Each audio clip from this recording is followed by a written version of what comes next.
really or very much in Thai is จัง It starts with the first consonant จจอจานอะ vowel and งงองู final consonant จออะงอจัง Can you repeat after me please จัง Very good จัง is mean really or very much. You can put จัง after the word verb or adjective to make it mean like really or very much of that.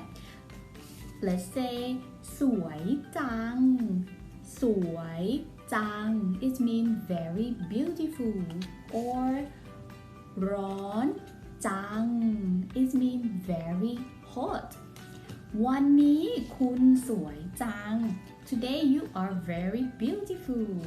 If you like these flashcards or want to know more about flashcards or Thai language, please feel free to contact our school Thai Kids Academy.